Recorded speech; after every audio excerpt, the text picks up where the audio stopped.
Febrero de 1974. Una selva remota en la isla de Lubang, Filipinas. Un joven aventurero japonés avanza entre la maleza, empapado en sudor, siguiendo un rumor que nadie más se ha atrevido a perseguir. Lleva días caminando. Y entonces, entre los árboles, lo ve. Un hombre, delgado, curtido por el tiempo, con la piel marcada por décadas de intemperie. Viste un uniforme militar japonés, deshilachado, remendado una y otra vez, pero reconocible. En sus manos sostiene un rifle, limpio, engrasado, listo para disparar. El joven se queda inmóvil. No está frente a un fantasma, está frente a un soldado del ejército imperial japonés. Es el año 1974. La Segunda Guerra Mundial terminó hace casi 30 años. Pero ese hombre no lo sabe. O, mejor dicho, no lo cree. Para él, el conflicto continúa.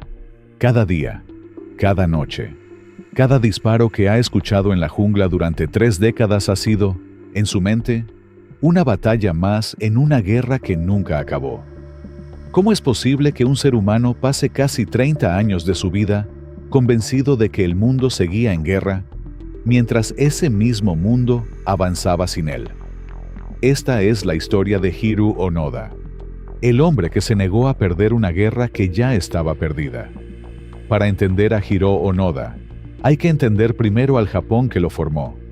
A comienzos del siglo XX, el imperio japonés se lanzó a una expansión territorial agresiva por Asia y el Pacífico, impulsada por la ambición de convertirse en la potencia dominante de la región. Esa ambición chocó de frente con los intereses de Estados Unidos y sus aliados, y en diciembre de 1941, el ataque a Pearl Harbor arrastró a Japón a una guerra total contra el mundo occidental. Pero esta no era solo una guerra de armas y territorios. Era, sobre todo, una guerra de mentalidades. El ejército japonés de la época educaba a sus soldados bajo un código de honor inflexible, heredero de la tradición samurái, el Bushido. Rendirse no era una opción. Era una deshonra que mancillaba no solo al soldado, sino a su familia y a su patria. Morir en combate era preferible a la captura. La obediencia a los superiores era absoluta, sagrada, incuestionable. En ese Japón nació Hiro Onoda en 1922, en la prefectura de Wakayama. Un joven inteligente, disciplinado, criado en los valores del esfuerzo y el deber. Cuando estalló la guerra, Onoda no fue un soldado más entre la multitud. Fue reclutado para algo distinto. El ejército imperial lo envió a la escuela Nakano, un centro de entrenamiento de inteligencia militar, donde se formaba a oficiales para la guerra no convencional, sabotaje, espionaje, supervivencia extrema, guerra de guerrillas. Allí le enseñaron algo que pocos soldados japoneses aprendían: cómo sobrevivir solo, durante años si era necesario, detrás de las líneas enemigas. Nadie imaginaba, en ese momento, cuán literal se volvería esa lección. En diciembre de 1944, con Japón ya retrocediendo en casi todos los frentes del Pacífico, el teniente Hiro Onoda fue enviado a la pequeña isla de Lubang, en Filipinas. Su misión: organizar la resistencia local, sabotear las instalaciones enemigas si era necesario, y dificultar cualquier avance estadounidense en la zona. Antes de partir, su comandante directo, el mayor Yoshimi Taniguchi, le dio una orden que definiría el resto de su vida. Le dijo, con absoluta claridad, que bajo ninguna circunstancia debía rendirse, que debía continuar la lucha sin importar cuánto tiempo pasara, que jamás debía quitarse la vida, y que solo él, personalmente, o un emisario directo de su cadena de mando, podría liberarlo de esa misión. Onoda aceptó la orden como un juramento sagrado. No lo sabía entonces, pero esas palabras se convertirían en una prisión invisible, una que ninguna selva, ningún río y ningún año podría romper. Poco después de su llegada, las fuerzas estadounidenses invadieron Lubang. Las tropas japonesas regulares fueron derrotadas o se retiraron. Onoda, junto a un pequeño grupo de soldados que compartían su determinación, se refugió en las montañas. Eran 4 hombres: Onoda, el cabo Shoichi Shimada, y los soldados Kinshichi Kozuka y Yuichi Akatsu. 4 hombres armados, decididos a cumplir una orden que el resto del mundo ya consideraba parte del pasado. En agosto de 1945, todo cambió. Las bombas atómicas cayeron sobre Hiroshima y Nagasaki. El emperador Hirohito anunció la rendición incondicional de Japón. La guerra había terminado. En Lubang, los habitantes locales y las autoridades filipinas intentaron hacer llegar la noticia a los soldados escondidos en la selva. Lanzaron volantes desde aviones, colocaron carteles, incluso utilizaron altavoces para anunciar el fin del conflicto y pedirles que se entregaran pacíficamente. Onoda y sus hombres vieron esos panfletos, los leyeron y decidieron que eran falsos. Para ellos, tenía una lógica perversa pero coherente. Si Japón realmente hubiera perdido la guerra, su comandante en persona habría venido a decírselo. Nadie más tenía esa autoridad. Cualquier otro mensaje, sin importar cuán oficial pareciera, era simplemente propaganda enemiga, diseñada para hacerlos bajar la guardia y capturarlos sin resistencia. Esa convicción, nacida de la lealtad y el entrenamiento, se convertiría en la trampa mental más larga de la historia militar moderna. Comenzaron así los años en la selva. Lo que iba a ser una misión de meses, se transformó en una existencia paralela, suspendida en el tiempo. Los 4 hombres se organizaron como una unidad militar en miniatura. Construyeron refugios temporales que desmontaban y reconstruían constantemente para evitar ser localizados. Se alimentaban de plátanos, cocos, arroz robado de los campos de los aldeanos y ocasionalmente carne de vacas que sacrificaban. Mantenían sus armas en perfecto estado, limpiándolas con aceite de coco cuando no tenían otra cosa. Cada uno conservaba su uniforme con un cuidado casi ritual, remendándolo una y otra vez, porque ese uniforme era el último vínculo tangible con su identidad como soldados. Vivían en alerta permanente. Cualquier patrulla filipina, cualquier grupo de campesinos armados, era interpretado como una incursión enemiga. Se produjeron numerosos enfrentamientos a lo largo de los años. Disparos contra agricultores, quema de cosechas que consideraban suministros para el enemigo, choques con la policía local. Para los habitantes de Lubang, estos hombres no eran un misterio histórico. Eran una amenaza real y constante. El grupo comenzó a desintegrarse con el paso del tiempo. En 1949, Yuichi Akatsu se separó de los demás. Tras meses sobreviviendo solo, finalmente se entregó a las autoridades filipinas en 1950. Su rendición fue la primera señal real de que la guerra había terminado, pero Onoda y los 2 hombres que quedaban con él interpretaron su partida como una deserción, no como una revelación.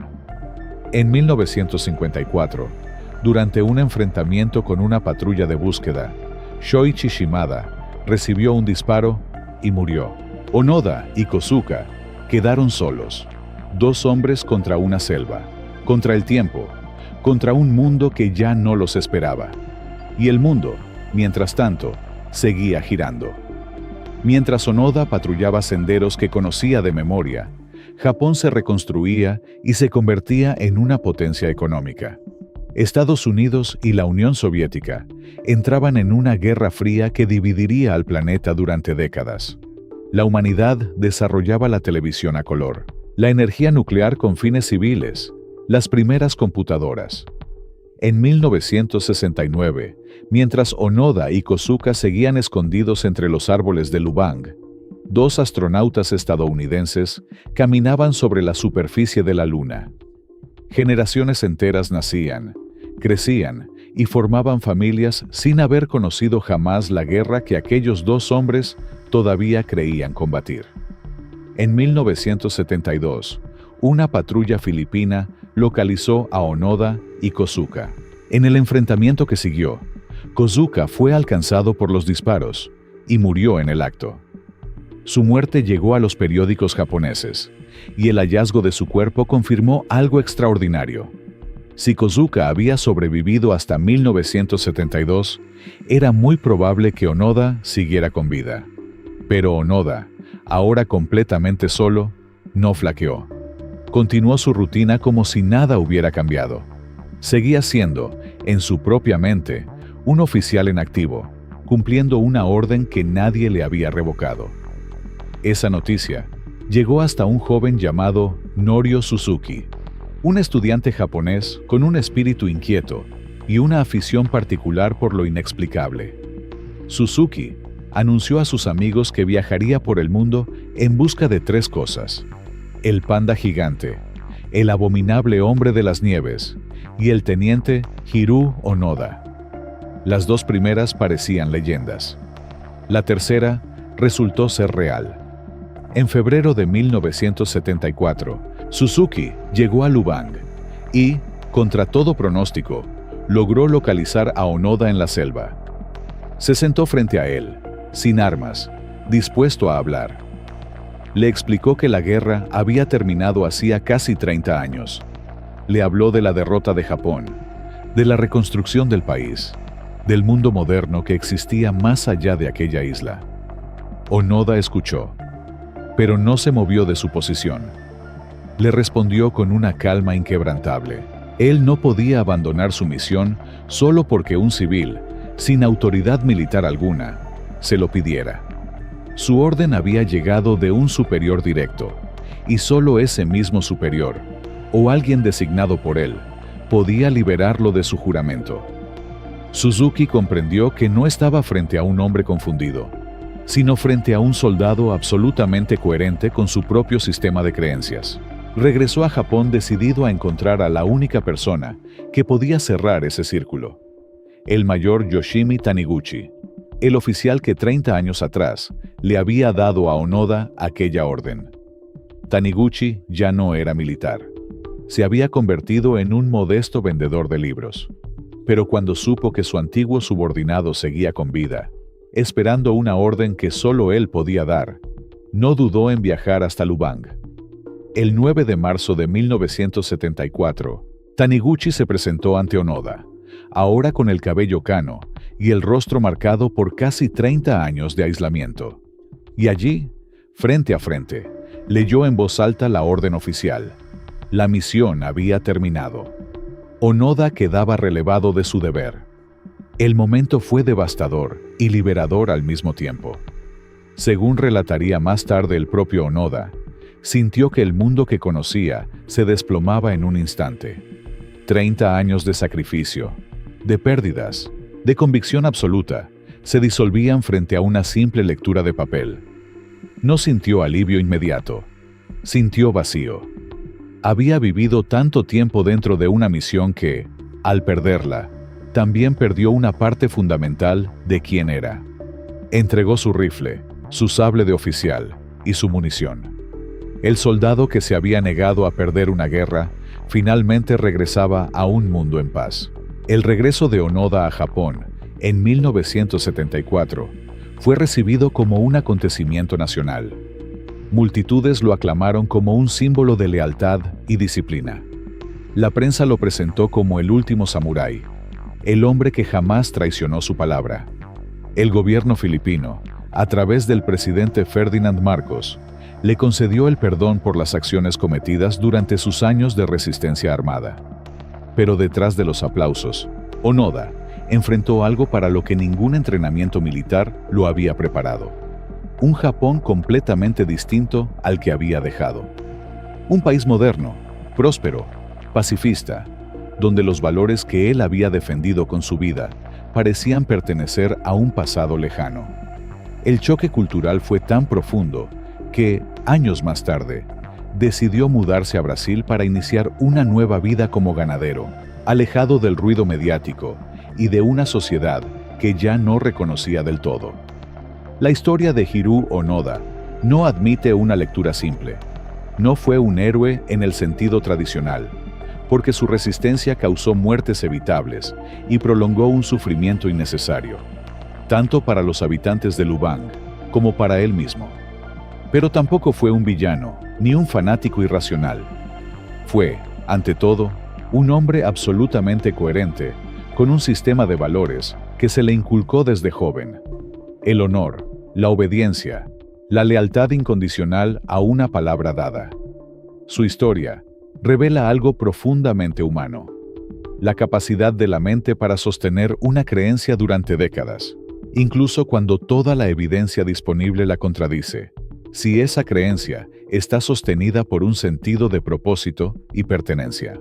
El aislamiento no solo lo mantuvo escondido de sus enemigos, lo mantuvo escondido del tiempo mismo. Mientras el mundo avanzaba a una velocidad vertiginosa, Onoda permaneció anclado al instante exacto en que recibió aquella orden en 1944. Para él, ningún año transcurrió en vano. Cada día fue, literalmente, un día de guerra. Hiro Onoda murió en 2014, a los 91 años, en un Japón que llevaba casi 7 décadas en paz.